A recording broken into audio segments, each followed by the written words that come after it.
Dzisiaj z Hanną Milewską-Wilk rozprawimy się z fliperami. Tymi, którzy jedni uważają, że to w ogóle są błogosławieństwem dla rynku nieruchomości, a inni, że to są niszczyciele rynku nieruchomości i chyba mitów jest wiele na ten temat. Hanna prowadziła badania naukowe w ramach instytutu, czy też w ramach współpracy chyba nawet z uczelnią, że SGH bodajże, żeście prowadzili te badania, jak nie, to mnie poprawisz. I tylko najpierw Was zaproszę do subskrybowania kanału, pisania nam w komentarzach propozycji nowych audycji, do dołączenia się, link na dole, do naszego serwera Discord.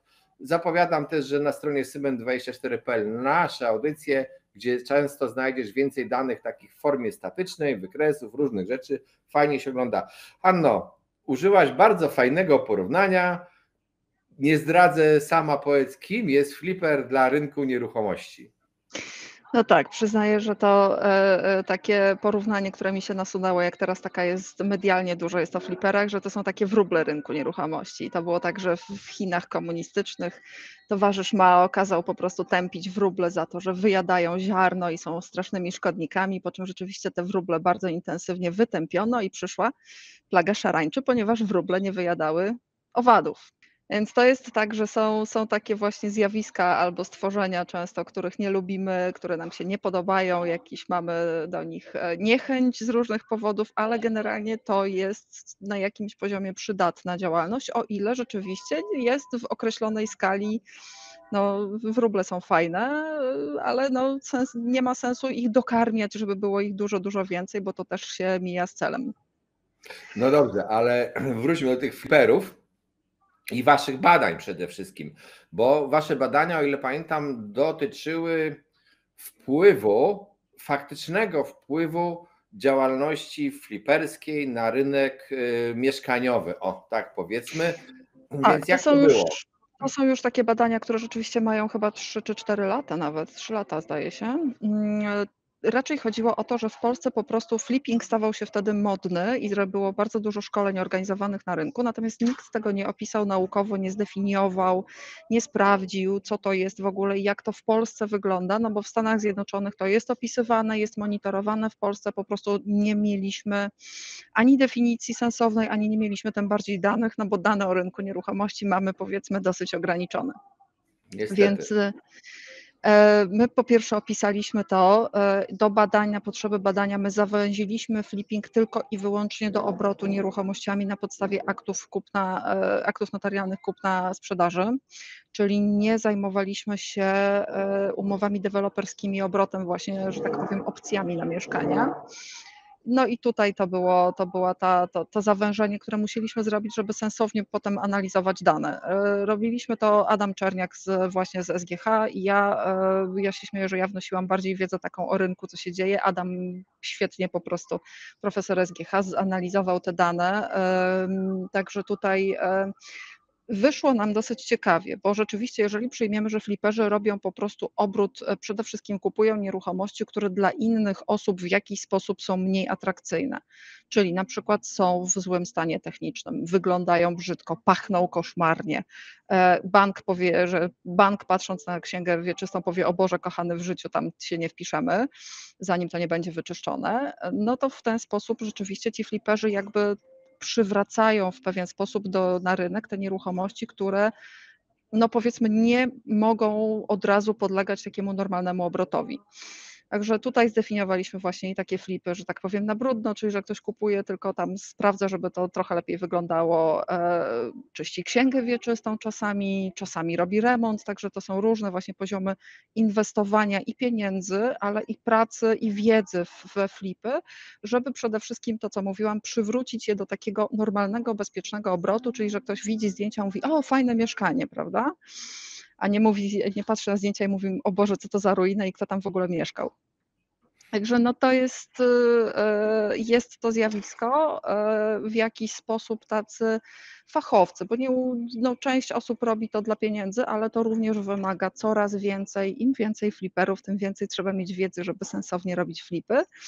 Troszeczkę zweryfikowaliśmy w tym artykule takie mity, jak długo trwa flip, ile się zarabia na tym flipie procentowo, także jeżeli ktoś jest zainteresowany, to podejrzewam, że właśnie na stronie po naszej audycji znajdziecie więcej szczegółów, bo będzie podlinkowane wszystko, także jest to, co się mówi w mediach, powiedzmy, to nie do końca jest tak, że to fliperzy zabierają i podbijają ceny. Też ustaliliście, o ile pamiętam, że ten wpływ tych fliperów, żeby oni faktycznie wpłynęli na ten rynek wtórny w tym przypadku, bo mówimy o rynku wtórnym, to musi być ich naprawdę dużo.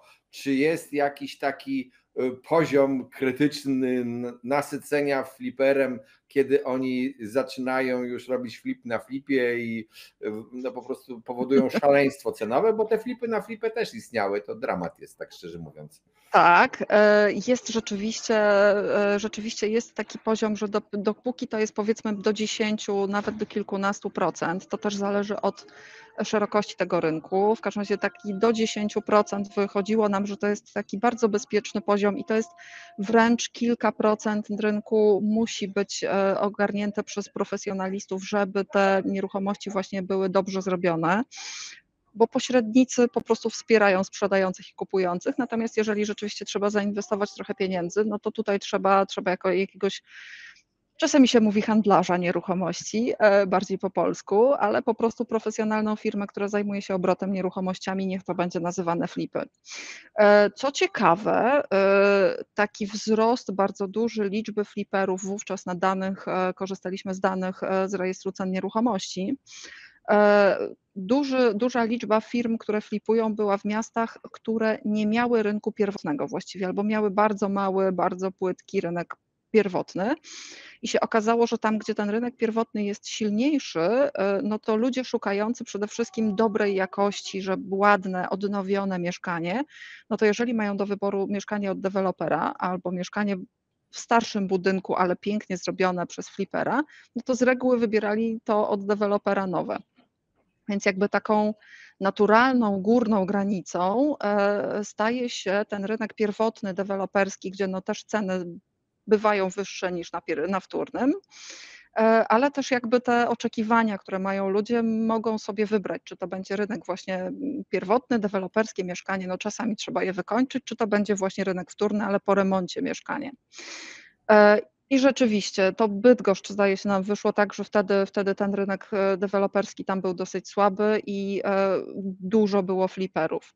Także to jest taki poziom cen z aktów notarialnych, z analizy po prostu transakcji nam wyszło, natomiast jest jeszcze taka warstwa, bardziej bym powiedziała, odbioru takiego i wpływania miękkiego na rynek. No bo jeżeli oglądamy ogłoszenia jako kupujący, powiedzmy, ale nawet też jako sprzedający i widzimy bardzo dobry marketing nieruchomości, piękne zdjęcia, dobre opisy, tak, to podbijanie ogłoszeń.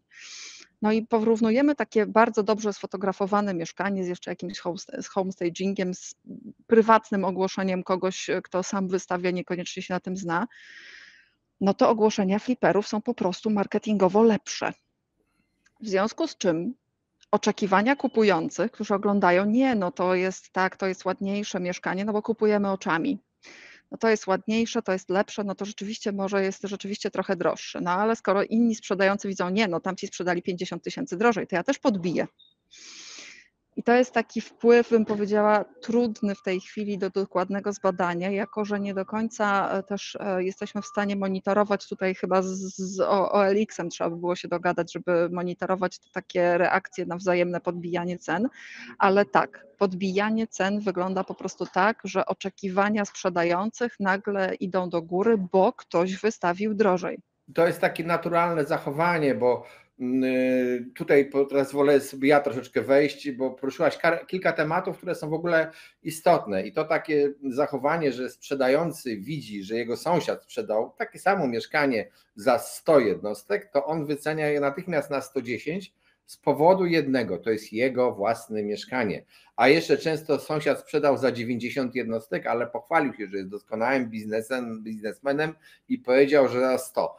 To jest jedna strona medalu i o tym wielokrotnie na kanale mówiliśmy, o tym mechanizmie nakręcenia rynku i o tym, jak czasami jak źle wpływa na sprzedaż wyjście ze zbyt przesadną ceną ofertową. Mogę link na dole do takiej audycji nawet zamieścić. Druga sprawa to jest w ogóle samo pojęcie flipper, bo nie zaczęliśmy od jego definicji, kim on jest. I tak naprawdę działalność polegająca na tym, że ktoś kupuje nieruchomość, ją remontuje, ulepsza i odsprzedaje, to jest działalność, która jest stara jak świat światem. Ona była w Polsce, nie jest żadnym odkryciem. Do Polski ten słowo flipper przyszło chyba wraz z rozwojem firm, które chciały zarobić i na szkoleniach pokazując, że masz 100 zł i zarobisz niekrocie na nieruchomościach. Najwięcej można było zarobić na tych szkoleniach na pewno, ale te szkolenia rozpoczęły się mniej więcej w 2016-2017 roku i to już jakby się ktoś spojrzał na wykres cen nieruchomości w Polsce, to minęliśmy ten dołek 2013 i zaczął się rynek odbijać i szedł. I ta działalność była, szczerze mówiąc, fliperska dość łatwa i wiele ludzi miało takie potwierdzenie społeczne, tak, faktycznie na tych nieruchomościach się dobrze zarabia, no bo jak coś idzie nieustannie w górę i można było nawet, szczerze mówiąc, powiedziałeś o tym flipie na brudno, czyli w zasadzie kupiono mieszkanie, poczekano chwilę, już tak bardzo trywializuję, poczekano chwilę i odsprzedano z zyskiem, no to po prostu było bardzo łatwe. Schody się zaczną, jak rynek zacznie spadać. Ja tutaj mówię, że to kulturalnie mówię, że tutaj dołożono dobry marketing. No tak, dokładnie. I teraz jeszcze trzecia rzecz, o której powiedziałaś, bo poruszyłaś trochę homestaging. I w Stanach Zjednoczonych, gdzie badania nad rynkiem są bardziej rozwinięte niż w Polsce, no już parę lat temu przeprowadzono badanie właśnie, która z prac homestagera najbardziej podbija cenę. I nie wiem, czy wiecie, ale homestaging polega na posprzątaniu, to już jest duży plus finansowy, a tania robota. Przewietrzeniu, kolejny plus finansowy, a robota żadna, wystarczy okna otworzyć, pozbyć się smrodu. Pojaśnieniu, ogólnie rzecz biorąc, i ewentualnie pomalowaniu, a wszelkie inne prace, które zaczynają być drogie, nie przynoszą takiego kosztu. Flipper robi trochę więcej niż homestaging, bo on czasami, no jak powiedziałeś, remontuje, uszlachetnia, z powrotem wprowadza tę ofertę na rynek, ale wraz z ilością flipperów to jakość tych robót niestety jest odwrotna do ilości ludzi, którzy chcą zarabiać na flipie i sprzedawane są mieszkania, w których nadal pozostaje aluminiowa instalacja elektryczna. Tych remontów się nie robi i tam innych takich bardziej poważnych remontów się nie robi, bo po prostu by to przekroczyło, zysk by zjadło cały potencjalny. Tak to wygląda. No i też pominęliśmy temat ludzi, którzy robią ten flip, czy też właśnie nawet nie wiem, czy to flip, no flip, nazwijmy to flip na rynku pierwotnym. To jest jeszcze tak, że rzeczywiście rynek pierwotny i kupowanie od deweloperów to jest kilka warstw w ogóle problemu, bo po pierwsze deweloperzy, żeby dostać kolejną transzę kredytu na budowę, muszą przed bankiem wykazać jakiś poziom sprzedanych lokali. Więc tak naprawdę to jest swego rodzaju taka współistnienie i Symbioza. to jest dokładnie symbioza taka pomiędzy fliperami a deweloperami, którzy doskonale wiedzą, że jeżeli im marketing będzie średnio szedł albo ludzie nie będą kupować, to generalnie znajdą się fliperzy, którzy kupią kilkanaście lokali, dzięki czemu ten deweloper będzie miał ten oczekiwany przez bank poziom sprzedaży i otrzyma kolejną transzę finansowania budowy, bo no, na rachunkach powierniczych pojawiają się tam pieniądze od klientów. Także pierwotny rynek, część deweloperów, dużych deweloperów, szczególnie takich bardziej dbających o markę, w umowach deweloperskich zastrzega sobie takie prawo, że jeżeli klient będzie chciał się wycofać, to musi się dogadać z deweloperem i deweloper tak jakby mu zwraca te pieniądze i dopiero sam deweloper sprzedaje po raz kolejny. Deweloperzy pilnują tego poziomu cen, natomiast średni, mniejsi deweloperzy, którzy niekoniecznie nawet utrzymują swoje działy sprzedaży, no to w tym momencie łatwiej im jest współpracować z jakąś taką półprofesjonalną, profesjonalną firmą obracającą nieruchomościami. Także to jest pewna symbioza i to nie jest tak, że ci fliperzy zabierają te mieszkania. Owszem, pewnie sprzedają trochę drożej, no ale oni też zainwestowali jakiś tam kapitał swój i wiedzę. No a deweloper no jakby tutaj korzysta z tego, że ktoś inny jeszcze wchodzi. Natomiast są dosyć ciekawe sytuacje, kiedy deweloperowi zostają bardzo nieciekawe mieszkania, bym powiedziała. One są na przykład w środku niezbyt dobrze rozplanowane, komuś tam gdzieś przy planowaniu nie wyszło, no wiecie Państwo, zostają tak zwane resztkowe czasami, prawda? Tak. Jakiś fatalny gdzieś narożnik, jakieś dziwne dojście. Trójkątne pokoje, tak, takie są rzeczy, tak. Dokładnie, więc po prostu tam wchodzą często tacy fliperzy, takie firmy, które zajmują się, oni mają pomysł na to, może lekko przeprojektują, uwaga, nawet już prawa autorskie rozgryźli, jeżeli chodzi o projektantów. Porozumienie między projektantem budynku, a właśnie taką firmą flipującą, żeby przeprojektować wnętrze, tam już w tej chwili są takie standardowe porozumienia. I to jest po prostu pokazanie innego pomysłu na to mieszkanie. W związku z tym ktoś rzeczywiście daje swój pomysł, dzięki czemu to mieszkanie się sprzedaje. Może być wykończone, a może być rzeczywiście tylko wizualizacja, ale pomysł, jak wykorzystać, jak dobrze zaaranżować tą przestrzeń już jest i w tym momencie po prostu dużo łatwiej znajduje się klient. Deweloper zadowolony, bo na którymś etapie to jest rzeczywiście sprzedane. No flipper rzeczywiście dokłada trochę swojej wiedzy. Klient, jeżeli mu się podoba, to wtedy kupuje.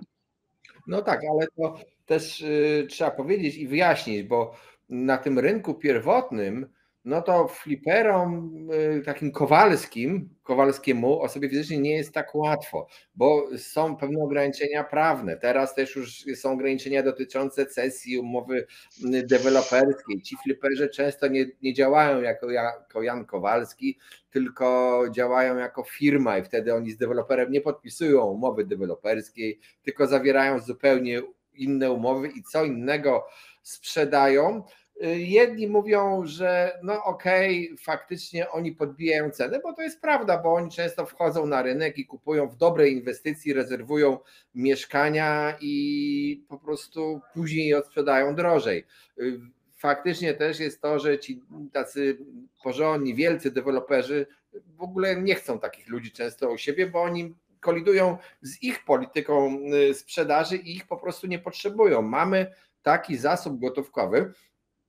Jeszcze się nie do końca chyba wszyscy też wiedzą, że jak oni prowadzą to jako firma, ci deweloperzy, ci fliperzy prowadzą jako firma, to też sprzedają, mają klienta z rynku pierwotnego i w zasadzie ich obowiązuje ustawa deweloperska i czasami w ogóle nie ma tej świadomości, rękojmia, wszystko, więc ten w środku jak deweloper coś mu się noga powinie, to ten, który jest w środku, ten chcący zarobić, no to ja mu współczuję wtedy.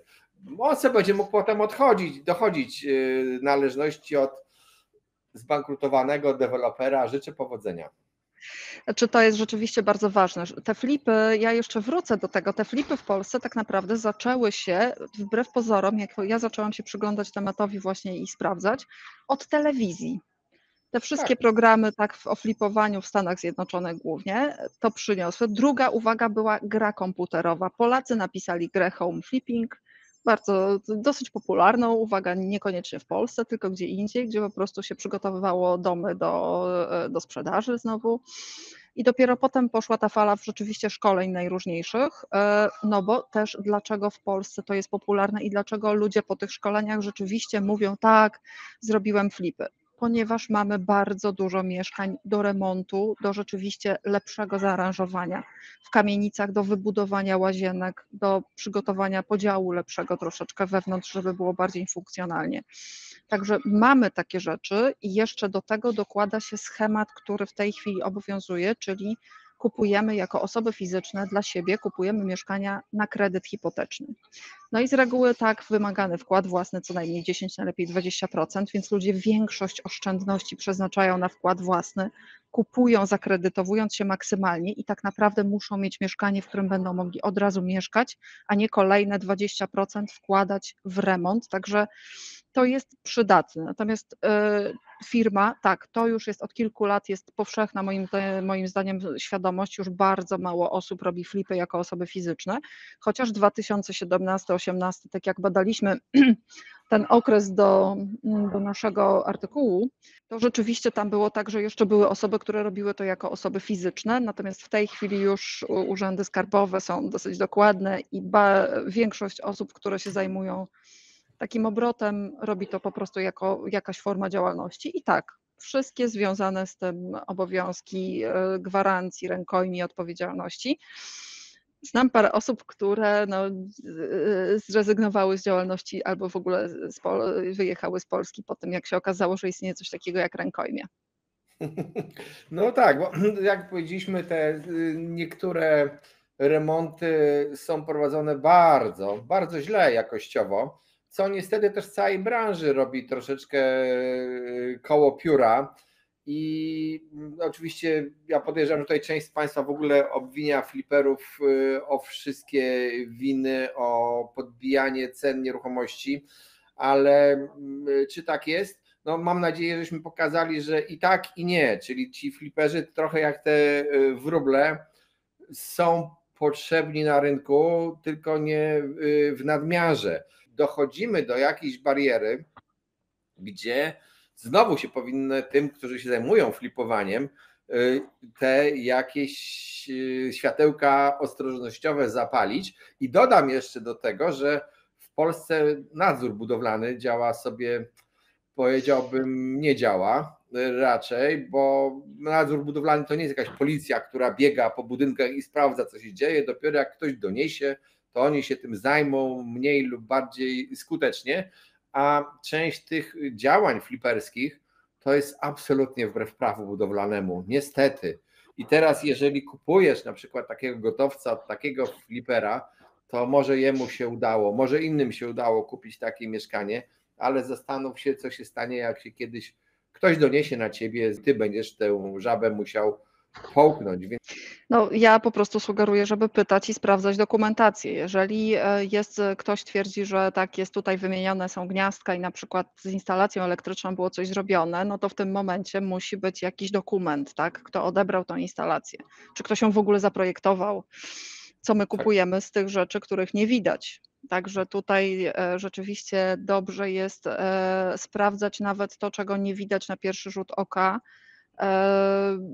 No, a z drugiej strony, rzeczywiście, ja bym powiedziała, że są firmy, które robią to porządnie, natomiast jeszcze też nie ma takiej powszechnej świadomości w Polsce, że za jakiś poziom remontu trzeba po prostu zapłacić i tego nie będzie widać potem. Po prostu to zniknie pod tynkiem, pod płytkami, pod innymi rzeczami, natomiast to jest kwestia bezpieczeństwa. Ale to mi się wydaje, że to jest problem chyba nie tyle u firm, a może też u firm, ale u tych, którzy kupują, u finalnych nabywców. Oni kupujemy lukier na ciastku, a nie ciastko. No, to co mówiłam, kupujemy oczami, a deweloper, znaczy nie tyle deweloper, co właśnie fliperzy wiedzą doskonale, mają dobry marketing, po prostu potrafią to mieszkanie wkręcić, mocniejsze żarówki, żeby było widniej, pomalować na jasno, powiesić piękne firanki i nam się wtedy wydaje i zrobić ładny zapach. A generalnie na przykład nie mamy świadomości, że jeżeli rzeczywiście kupuje się na przykład mieszkanie, w którym przez wiele lat mieszkały zwierzęta, albo ktoś po prostu zmarł w mieszkaniu i został znaleziony dopiero po jakimś czasie, to wymaga to zatrudnienia profesjonalnej firmy, która zajmuje się usuwaniem zagrożeń mikrobiologicznych. To już dawno temu, wiele lat temu, inne były ceny, ale przypadkowo miałem okazję uczestniczyć w sprzedaży mieszkań. 2 identyczne mieszkania obok siebie, w tym samym bloku, ściana przez ścianę graniczące, z tym samym widokiem, nawet na tą samą brzozę. I te mieszkania, to było stare budownictwo, z 40 parę metrów, 42, 43 bodajże. I powiedziałem ceny historyczne. Jedno kosztowało 230, drugie 180 tysięcy. To historia już, tak? To pod Warszawą te mieszkania. I w miejscowości pod Warszawą, ale w bloku. I czym te mieszkania się różniły? Otóż to mieszkanie droższe było wyposażone w lentex, to taka jasny winyl leżący, czy tam cokolwiek, sztuczydło jakieś leżące na podłodze, udające deski, niby. Miało odmalowaną ścianę na biało i miało ono glazurę z lat 80., która już wtedy była straszliwą rzeczą. A to drugie mieszkanie obok miało na podłodze PCW, takie siwe, brzydkie, ponure. W łazience to nie miało glazury, wanna niebudowana, lamperia taka farbą olejną też w tym kolorze PCW wymalowana, no i ściany ogólnie w pokojach brudne. Różnica duża, bo ponad 40 000 złotych wtedy, czyli powiedzmy tak 10 000 na metrze kwadratowym mieszkania, no to było chyba 15 lat temu, jakoś tak mniej więcej, więc to dawno, dawno temu. I co ludzie chcieli kupować? To droższe mieszkanie. I ja tak działając trochę wbrew sobie, pytam się tak, a dlaczego wybieracie to mieszkanie, a nie tamto? Czy wam się podoba ten lentex? Nie, no wywalimy. Czy ta glazura wam pasuje? Skujemy, wywalimy, w ogóle wszystko, łazienka od nowa. No a malowanie przemalujemy, bo to jest na biało, a chcemy inaczej. No to dlaczego chcecie zapłacić 40 000 drożej za tak naprawdę farbę? Za to, że ktoś pomalował mieszkanie, tak? Że ono jest jaśniejsze. 40 000 złotych za sam widok mieszkania. Dzisiaj to byłyby pewnie większe różnice, bo są zupełnie inne ceny, inne koszty, ale procentowo jak sobie policzycie, no to sobie odnieście to. Ludzie kupują oczami i to fliperzy chyba też doskonale wykorzystują. Nawet mają opanowane to, że oni nie budują ci kuchni, tylko wstawiają makietkę. Tutaj będziesz miał kuchnię, wizualizację.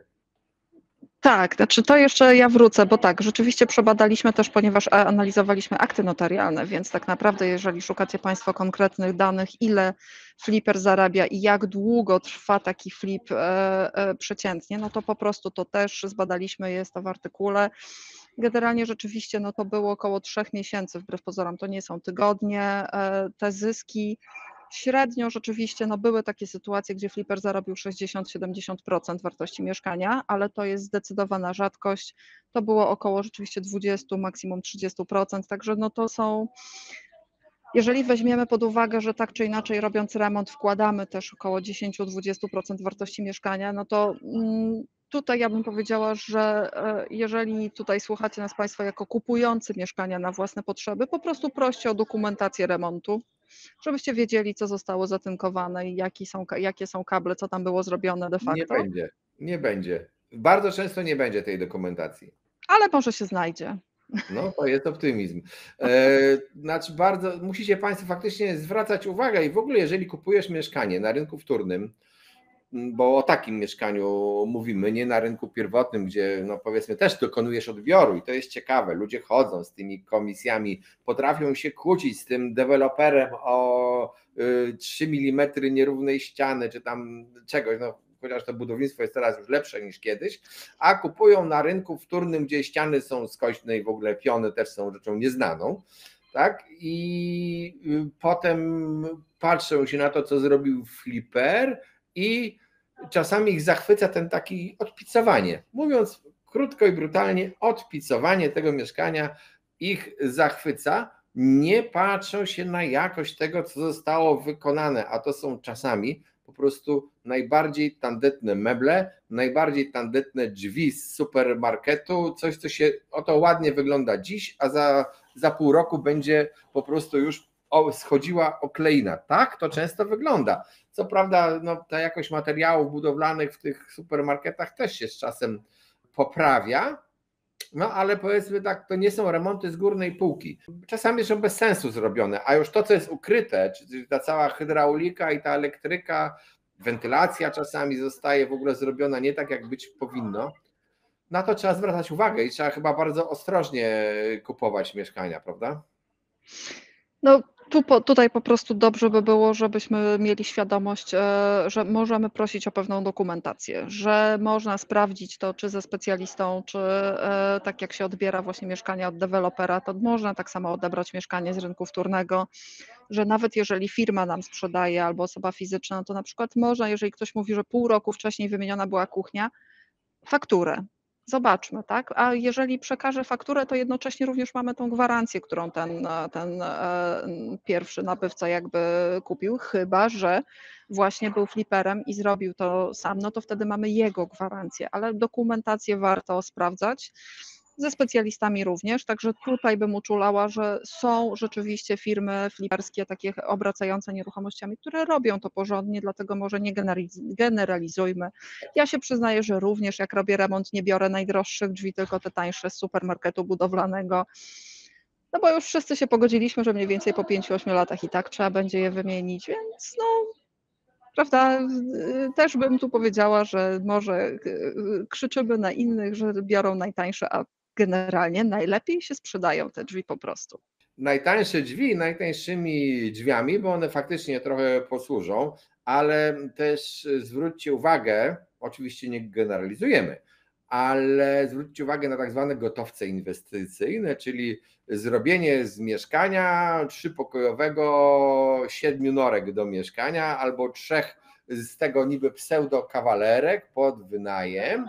No i to niektórzy sprzedają, inni kupują, zarabiają na wynajmie, niektórzy się cieszą, że wynajęli te norki i to może być do czasu, aż jakiś życzliwy, jak powiedziałem, sąsiad nie zainteresuje nadzoru budowlanego, bo może się okazać, że po prostu ten remont, ten gotowiec został wykonany niezgodnie z prawem.